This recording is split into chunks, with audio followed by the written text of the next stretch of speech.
please, our next contestant is going to be right out. Greg Potapenko, founder of Aimcise. Greg, come on out.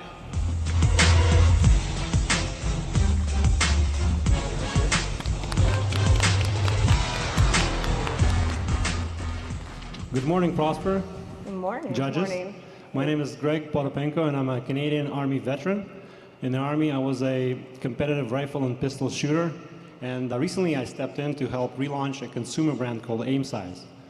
Aimcise was founded in 2017 by two American competitive archers.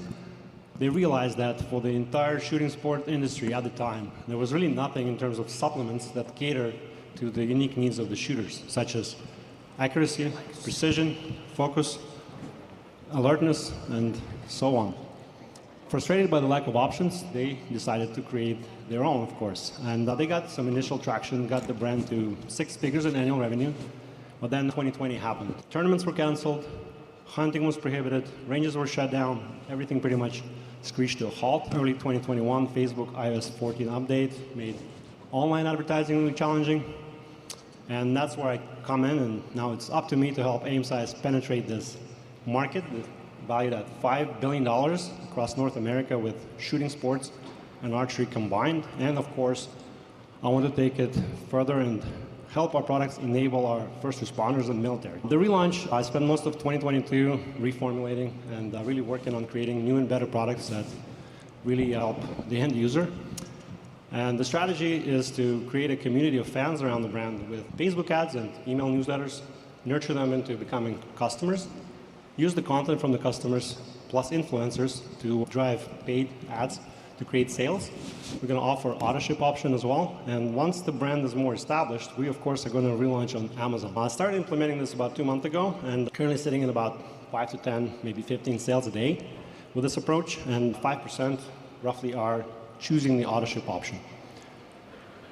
My ask to you, the judges today, is to really help evaluate the brand, the strategy, and most importantly, help me see what I don't see. Thank you.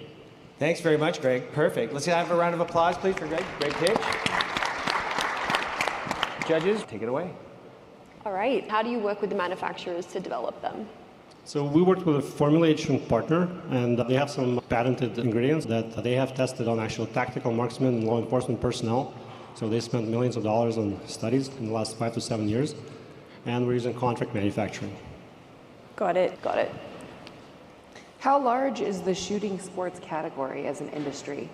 So the shooting sports with the firearms is conservatively at 2.5 billion in the US, and archery is another 3-ish. That's just the recreational shooting. And then, of course, I'm aiming at the police, military, given my background. Yeah, I think one thing for me that stands out is probably establishing credibility, right? So if you were to be able to get someone who's in the business or even in other types of sports that require the focus and precision and accuracy, right, to kind of come out and say that they support it or have used it, or you have some case studies that show that it's made a difference, that probably would help support some of what you're trying to do. I think in this market, it's kind of saturated from a focus perspective. It does not necessarily focus on archery, it's just in general focus. And so figuring out how to carve out that niche and getting some credibility, I think would be super beneficial. So. Yes, thank you. Yeah, I agree. We've been trying to do that with influencers, sponsored athletes, and PR and media. So I'm talking to like Guns and Ammo magazines. But it sounds like there's a limited budget. You've mentioned iOS 14 issues, but in the same breath, you're saying you're going to advertise via Facebook. Influencers, it's a tricky game with them because ROI could be challenging to manage, and see if you don't pick the right influencers. So the 10 to 15 orders you're getting a day now, where is the majority of folks coming from? What's driving the traffic? So it's a mix of organic and paid social, and there's some search slowly coming in now. Once people are hearing about the brand, they're going to Google it. What's the percentage breakdown? It's 70% paid, and 20% organic, and then 10% search. How much is a bottle and how many servings?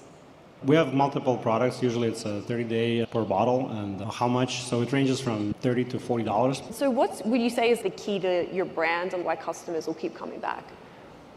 I spent a lot of time last year to make sure that the products really work. I really spent a lot of time on the new formula and making sure the ingredients chosen were tested on specifically marksmen, and I think that's a huge selling point, and as well as just getting the people to try it and come back. Right now, the initial feedback was really positive. Do you have a sampling program? We're sending samples to selected athletes and the content creators and the media, basically just manually selecting and reaching out, say, hey, you want to try this? All right. Great. Thank you, Greg. Let's give Greg a round of applause. Thank you so much. Thanks, judges. Just